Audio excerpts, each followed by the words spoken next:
G'day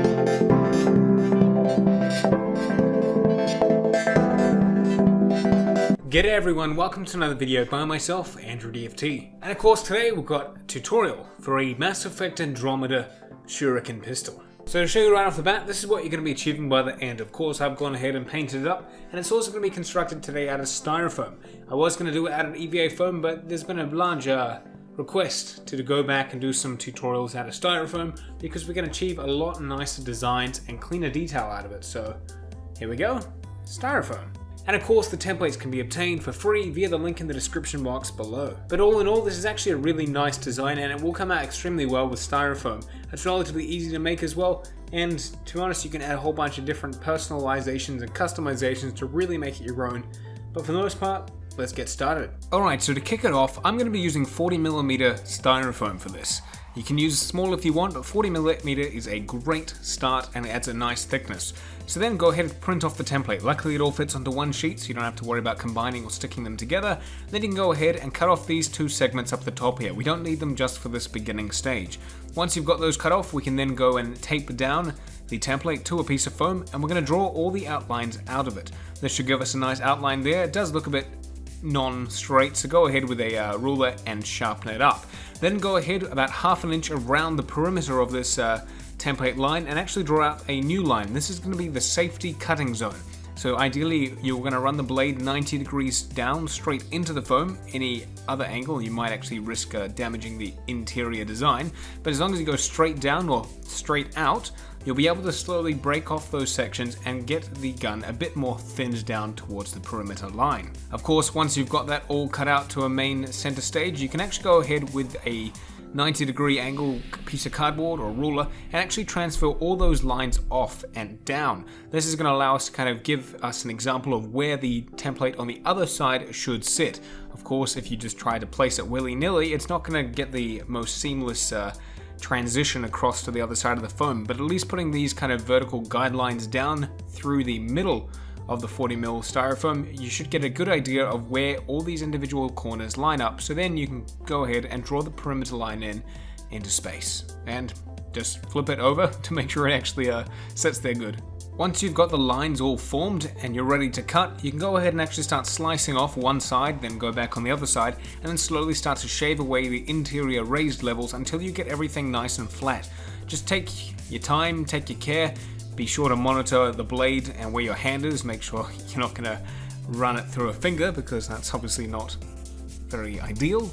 We're here to make a shuriken, not make a mess of blood and flesh and yeah.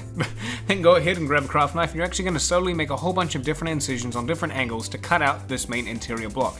It's a rather nuisance to actually cut out, but as long as you take your time and again watch where the blade is going so you don't come into the wrong area on the other side, you'll slowly start to excavate it out and get it to where you want. Then you can go ahead and start to break apart the templates, and we'll start to really break apart and segment this design to where it wants to be, so we can start to break apart new sections and build in that extra detail. So what we'll do is we'll of course cut the templates in half. You'll cut out this little tiny section here, which is going to raise into a tiny part we're actually going to excavate. So as long as you draw that in and then transfer the vertical lines across the top, you can then go ahead and start to bevel out this segment and shave away all the interior stuff and then flatten it down with a pen or a brush just so it becomes a bit more flatter. Now we're going to start to separate the template and continue to break it down and apply all the detail in where needed. So go ahead and break it off so we have these two sections. We're going to lay in the vertical lines, of course, which will come down from where we've just beveled out that section. This is of course going to separate the two pieces, which will become an extra level down the line, but we'll get to that. First we need to start to break apart and add in all the other segments so we know where we're going to be excavating. You can transfer the negative template on like that, giving us this nice horizontal line and that nice diagonal one. Then what you're going to do is add a depth line, just maybe about 1/4 inch into the foam. This is going to be the next level, the excavated level, to help give us a bit of a 3D effect. To actually go and excavate it, you're going to go in with a 90-degree angle and cut down to that depth of 1/4 inch. Make sure you go through all those vertical lines and then come back in and bevel these segments out. By beveling the segments out first, you can actually establish where the depth is going to be, and then you can go in and slowly, with a nice sharp craft blade, notice how it's like coming out perfectly, go in and actually shave off all those extra pieces in there to make sure it ends up being nice and flat. You can use a sandpaper and you can use a nice brush or pen to kind of help smoothen and flatten out those more larger spaces. Once you've got that segment sorted, we'll move on to the lower part of this, the handle. Now you'll grab this template and we'll actually transfer in this diagonal line which links these two sides together. Be sure to do that on the other side, then go ahead and actually cut out the perimeter edge from the whole handle template.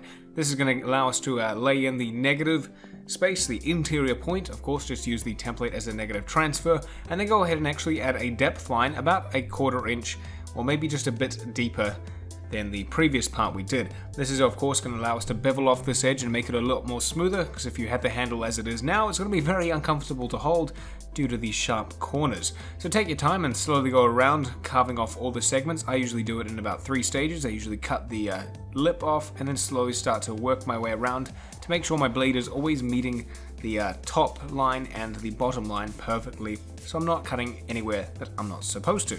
To finish it off, you're just going to quickly add this horizontal line here and then go in and simply bevel it out because it's already been scored by the 90-degree line we did earlier. Now this is where the fun begins. We're going to go ahead and start adding in all the lovely detail, which you're going to have to really focus on because we're going to excavate it into the layer of foam. So of course, go ahead and break apart the template so we have this nice horizontal line being laid in there. Then what you're going to do is add a top line, which is going to help bevel it, but before we do that, we'll quickly go to the other end and finish off the horizontal line there. Of course, this is going to be a separate piece, but for now we still need to allow it to have the horizontal line in there, so it should all lay symmetrical to one another. Then you can go add that top line, which I mentioned before. This is going to act as the bevel line to allow us to have this nice curve to really round the design off. As you can see, I'm really just going in with a nice sharp craft blade and slicing it off, and it's looking rather nice. You can see the very awesome turnover, so it's no longer a 90-degree slope or point, it's now a lovely slope. Now go back and grab the template and cut out this rectangle section here. This is going to be a negative space we're going to chuck in, so use the template as a transfer, lay that in there with the pen, being sure to do it on the other side as well. It doesn't sit there 100% perfectly in the middle, so you just keep your eye on that when you actually transfer it on, and then go ahead, lay in that 90-degree cut straight down, then come back in on the interior, give it the beveled edge, and then slowly carve away to make everything a bit more flush, and use that brush to slim it down and make it look a lot nicer. Of course, once you PVA glue this, it'll all look fantastic in the end anyway. Then we'll go ahead and start to break apart the template even further. We've got these 2 layers we're going to have to lay in here, of course. These are also going to be excavated sections, so be sure to lay in the pen markings and do it on the other side. Now this is rather difficult, just be sure you make the pens go all the way over and that both sides connect perfectly and not on an angle. Then of course go in with the 90-degree cuts, then the internal bevel, and then slicing and shaving out the interior stuff until it's nice and flat, and you should be left with a very cool looking piece like that, and that actually looks really nice, I must say so myself. So that's it, done and dusted. Now this is only part 1, of course. We covered a lot and it does take a lot longer to construct out of styrofoam than it does EVA, hence why I've taken a short pistol and made it into 2 videos. So of course, go ahead, click on part 2, and we'll get in and get started in finishing off all the major detail that really is required to get this gun looking pretty sweet. And of course, if you enjoyed the video, please give it a thumbs up, and if you're new here and haven't subscribed, maybe consider doing so. More stuff like this is coming very shortly. Thank you for watching, and until the next one, catch you later.